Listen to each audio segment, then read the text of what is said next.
Hello friends, आप देख रहे हो एंगुलर वीडियो ट्यूटोरियल। अगर आपको मेरे वीडियोज अच्छे लगते हैं तो लाइक करना ना भूले और मेरे चैनल को सब्सक्राइब करना ना भूले। आज हम देखने वाले हैं कि एंगुलर में पेरेंट कंपोनेंट से चाइल्ड कंपोनेंट में कैसे डेटा पास करते हैं और चाइल्ड कंपोनेंट से पेरेंट कंपोनेंट में कैसे डेटा पास करते हैं।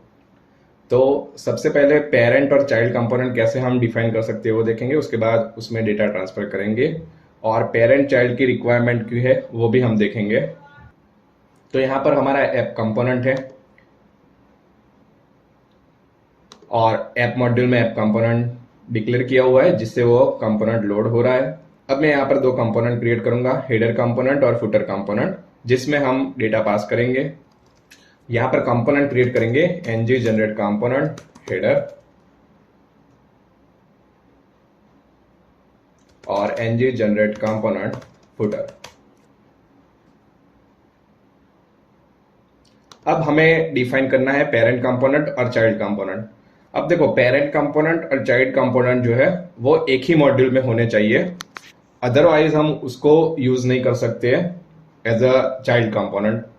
ओके, सो पेरेंट और चाइल्ड कंपोनेंट, जैसे ऐप कंपोनेंट जो है हमारा वो पेरेंट बनेगा और हेडर कंपोनेंट और फुटर कंपोनेंट वो ऐप कंपोनेंट के चाइल्ड बनेंगे।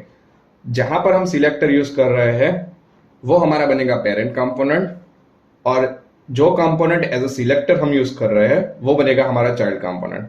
तो कैसे, ये हमारा हेडर कंपोनेंट है, इसका हम selector app component dot HTML में यूज करेंगे। तो जो ऐप कंपोनेंट जो है वो हुआ पेरेंट कंपोनेंट और जो ये हेडर कंपोनेंट है एज अ सिलेक्टर हमने जिसे यूज किया है हेडर को, वो बना हमारा चाइल्ड कंपोनेंट। तो पेरेंट और चाइल्ड रिलेशन आप समझ गए होंगे। अब मैं फुटर कंपोनेंट को भी as a child component use करूंगा। तो ये एफ फुटर, इसको हम रख देते हैं। अब हमारी requirement parent to child data pass करने की क्यों है। तो देखो, हमारा जो एक मेनू है वो हेडर में भी सेम रहता है, फुटर में भी सेम रहता है। अब हम हेडर के लिए एपीआई कॉल कर रहे हैं हेडर का मेनू लाने के लिए, और फुटर का मेनू लाने के लिए भी एपीआई कॉल कर रहे हैं। तो सेम डेटा होने के बावजूद भी हम जो है दो बार एपीआई कॉल करवा रहे हैं। तो हम क्या करेंगे, पेरेंट कंपोनेंट में एपीआई कॉल करवा देंगे और दोनों चाइल्ड कंपोनेंट को वहां से डेटा शेयर कर देंगे।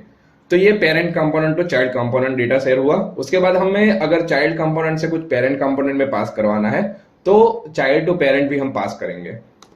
तो यहां पर मैं एक एरे ले लेता हूं, मेनू एरे, उसमें मैं ऑब्जेक्ट ले रहा हूं name, home, URL slash home, दूसरा ऑब्जेक्ट नेम अबाउट अस और स्लेश अबाउट। ये हमने दो मेनू बना दिए। ओके, तो ये मेनू एरे को हमें कहां पे हेडर और फुटर को प्रोवाइड करना है, ये वाला डेटा। तो हमें क्या करना है, यहां पर जो हमारा सिलेक्टर है वहां पे स्क्वायर ब्रैकेट करके मेनू एरे यहां पर ले लेना है। ये जो मेनू एरे है वो ऐप कंपोनेंट का वेरिएबल नहीं है, ये मेनू एरे हम चाइल्ड कंपोनेंट में यूज करेंगे। और ये जो मेनू एरे है ये हमारा वेरिएबल है। अगर मैं यहां पर मेनू एरे की जगह पे गलत वेरिएबल रख देता हूं तो वो एरर देगा। देखो, ये मेनू एरे डज नॉट एग्जिस्ट, क्योंकि हमारा जो वेरिएबल है वो मेनू एरे है। यहां पर मैं कुछ भी नाम दे सकता हूं, लेकिन ये सेम नाम हमें चाइल्ड कंपोनेंट में देना है। मैं इसको मेनू एरे को ले लेता हूं, फुटर में भी रख देता हूं, दोनों को हम डेटा प्रोवाइड करने वाले हैं। अब यहां पर हेडर कंपोनेंट में चले जाते हैं हम। यहां पे क्या करना है, चाइल्ड कंपोनेंट में पेरेंट कंपोनेंट का डेटा एक्सेस करने के लिए हमें इनपुट का यूज करना है, @input। अब जो हमने ऐप कंपोनेंट डॉट एचटीएमएल में ये स्क्वायर ब्रैकेट में रखा हुआ है मैंने मेनू एरे, उसको यहां पर एज अ वेरिएबल यूज करना है। ये हमने रख दिया। ये इनपुट मेथड को हमने इंपोर्ट भी करवा लिया। अब मैं ng और init में कंसोल करूंगा दिस डॉट मेनू एरे। अब हम चेक करते हैं। देखो, यहां पर एरर आ रही है कि एफ फुटर में जो है वो मेनू एरे अवेलेबल नहीं है, क्योंकि हमने सिलेक्टर में पास कर दिया लेकिन उसको @ इनपुट करके हमने यूज नहीं किया है। तो वहां पर भी हम रख देते हैं, फुटर में भी, क्योंकि वो वाला सेम एरे हमें फुटर में भी चाहिए। और ng ऑन इनिट में मैं इसको कंसोल करवा देता हूं। इनपुट मेथड हमें इंपोर्ट करवानी है एंगुलर कोर से। अब हम देखते हैं, 2 बार कंसोल हुआ होगा। एक देखो आप, हेडर कंपोनेंट डॉट टीएस से हो रहा है और फुटर कंपोनेंट डॉट टीएस से हो रहा है। तो दोनों डेटा हमें सेम मिल रहा है।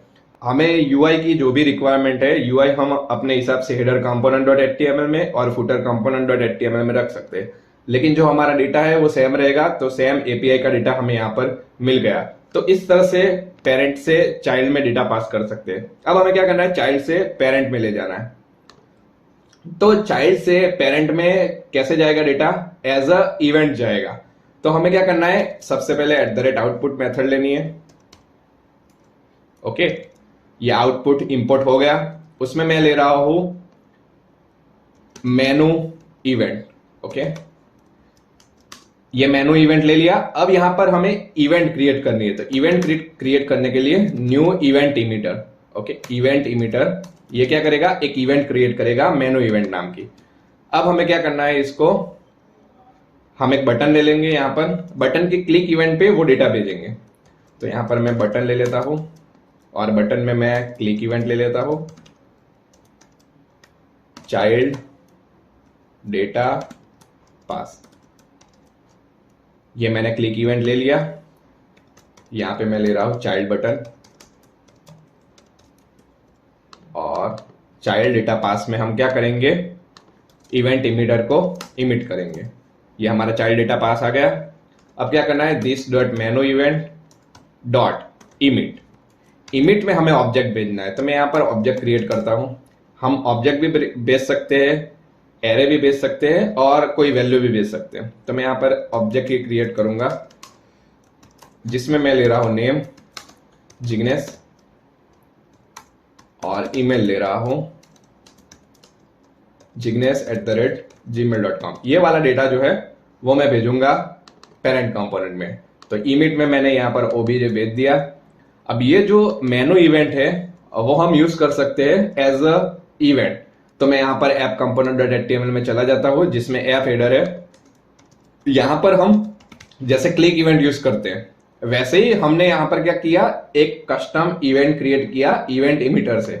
तो ये मेनू इवेंट जो है वो यहां पर क्लिक इवेंट की जगह पे आएगा, क्योंकि हमने इवेंट क्रिएट की। और इसमें हमें फंक्शन कॉल करवाना है। तो मैं फंक्शन कॉल करवाने के लिए यहां पर फंक्शन क्रिएट कर देता हूं, गेट चाइल्ड डेटा। ओके, अब ऐप कंपोनेंट डॉट एचटीएमएल में हमें ये वाला फंक्शन कॉल करवाना है, गेट चाइल्ड डेटा। और उसमें हमें डॉलर इवेंट में हमें हमारा डेटा मिल जाएगा, जो भी हमने एज अ पैरामीटर पास किया है हेडर कंपोनेंट डॉट टीएस से हमने ये पास किया है ओबीजे, वो हमें एज अ डॉलर इवेंट मिलेगा। तो मैंने यहां पर डॉलर इवेंट ले लिया। अब हम टाइप स्क्रिप्ट में उसको कंसोल करवाते हैं। यहां पे एज अ पैरामीटर मुझे लेना पड़ेगा डेटा, और इस डेटा को मैं कंसोल करवाता हूं। अब देखते हैं वो बटन पे क्लिक करते ही हमें डेटा मिल रहा है कि नहीं। चाइल्ड बटन, यहां पर देखो हमें ऐप कंपोनेंट डॉट टीएस में डेटा मिल रहा है, जो हमने चाइल्ड कंपोनेंट से पास किया था। मैंने क्या पास किया था, यहां से हेडर कंपोनेंट डॉट टीएस में जिग्नेस और jignesh@gmail.com। तो ये वाला ऑब्जेक्ट हमें मिल रहा है यहाँ पर ऐप कंपोनेंट डॉट टीएस में। तो हमने चाइल्ड कंपोनेंट से भी हमने जो पेरेंट कंपोनेंट में डेटा पास किया। हमें क्या ध्यान रखना है कि जो भी हम पेरेंट और चाइल्ड कंपोनेंट क्रिएट कर रहे हैं, वो तीनों कंपोनेंट एक ही मॉड्यूल में डिक्लेयर किए होने चाहिए, नहीं तो हम एज अ पेरेंट और चाइल्ड कंपोनेंट यूज नहीं कर सकते। अगर हमें यहां पर भी सेम चाहिए कि ये चाइल्ड से डेटा भेजना है फुटर से भी, तो हम सेम फंक्शनलिटी हम यहाँ पे भी मैनेज कर सकते हैं एफ फुटर में। तो आपको समझ में आ गया होगा कि पेरेंट टू चाइल्ड और child to parent data pass कैसे होता है। Thank you for watching this video.